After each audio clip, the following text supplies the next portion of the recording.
Hello, everyone. Welcome back to Easy English for You. Let me ask you something. Have you ever worked very hard for someone you love? For years, for many, many years. And then, one night, you sat alone and thought, I gave everything. So why is nothing different? Yes, that is exactly me. I worked for more than 30 years. Restaurants, coffee shops, small markets. I woke up before the sun came up. I came home after dark. I raised my children. I paid the bills. I took care of my husband. I thought, if I work hard enough, something will change. Maybe we will have more money. Maybe my husband will see how hard I try. Maybe my children will say, Mom, thank you. But nothing changed. Every day looks the same as 20 years ago. My husband still drinks every night. My children are still busy with their own lives. Nobody asks me if I am tired. I feel gloomy all the time now, like a gray sky that never clears. What was all of this for? You worked hard. You hoped things would get better, but they did not. And now you feel gloomy. Not angry, not loud, just gray inside. That is one of the hardest feelings a person can carry. But today, I want to ask you one honest question. What hurts you more? Your life itself, or the story you keep telling about your life? I do not understand. My life is hard. That is not a story. That is real. Yes, your life is hard. That is real. But think about this. Every morning you wake up with words inside your mind. Nothing will ever change. I gave everything and got nothing. My life is not fair.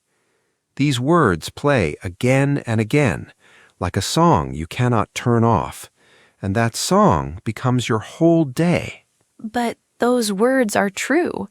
I did give everything, and I did get nothing back. Let me ask you something different then. Think about two women. Both work hard, both have difficult husbands, both feel tired. But one woman sits on the bus and thinks, my whole life is dark and heavy. The other woman sits on the same bus and thinks, life is hard today, but I am still here. Same bus, same life, different story, different pain. But that second woman sounds like she's just pretending. If her life is hard, how can she think like that? She's not pretending. She just stopped adding to the pain. Let me explain. Sometimes love becomes a quiet trade. You give, and inside you wait. You wait for someone to say, I see you, thank you. But nobody says it, so the giving starts to hurt, because you're waiting while you give, and waiting always brings pain. So you are saying, this is my fault? I waited too much? But my husband should say thank you. That is just normal. Why do I have to change when he's the one who drinks? You're right. He should say thank you. That is fair. But let me ask you this. In 30 years, did waiting make him change? No, he never changed. So waiting did not work. And it also made you sick inside. You paid twice, once with your work, once with your waiting. He only took the work, but the waiting hurt only you. That is a strange way to think about it. But okay, even if that is true, what do I actually do? Just stop waiting? How? You cannot just turn off a feeling. You're right, you cannot turn it off. So let me tell you a story first. A long time ago, there was a young mother named Kisa. One morning, she woke up and her child was gone. The child had died in the night. Kisa could not accept it. She carried her child and walked through the village. "Please, save my child." Nobody could help. Finally, someone said, "Go see the Buddha." She ran to him and said, "Please, bring my child back." The Buddha said, "I can help, but first bring me one very small seed. Find a house where nobody has ever died. Bring me a seed from that house." Kisa ran back to the village. She knocked on door after door, but every single home had lost someone, a wife, a father, a child. Slowly, Kisa stopped walking. She sat down on the road, and she understood. She was not the only one carrying pain. Every person she passed was carrying something heavy too. They just didn't show it. That is a sad story, but I don't see how it helps me. Other people having pain does not make my pain smaller. You're right. It does not make your pain smaller, but it changes one thing. You stop thinking, "Why only me?" Because the answer is not only you. Everyone on your street is carrying something. The woman next to you on the bus, she is also tired. The neighbor who always smiles, she also cries alone sometimes. Your pain is real. I'm not saying it's not, but you are not alone in this pain. Fine, but knowing that doesn't change my daily life. I still go home to the same house, the same husband, the same tired feeling. So now what? Now, I want to change your eyes. Not your life, just your eyes.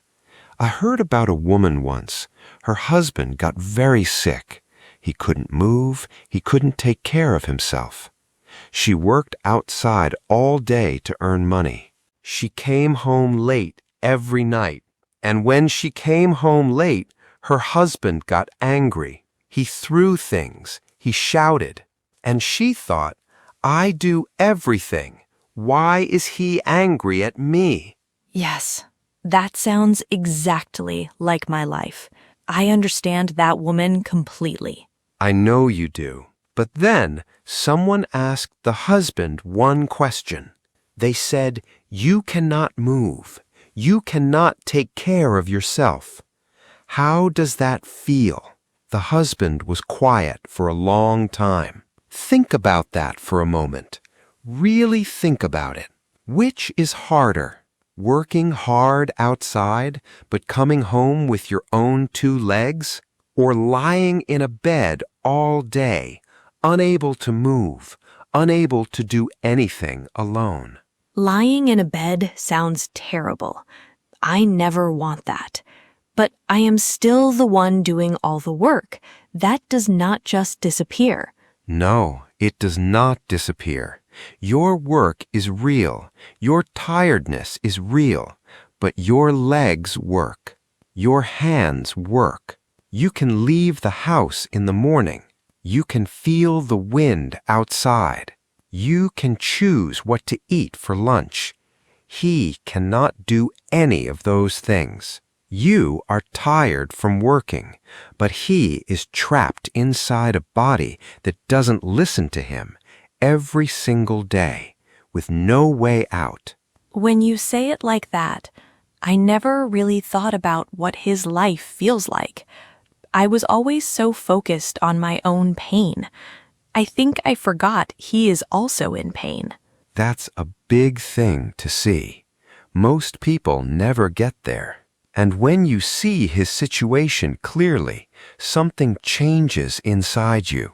Not because his behavior is okay. His anger is still not okay. But you stop feeling like everything is happening to you.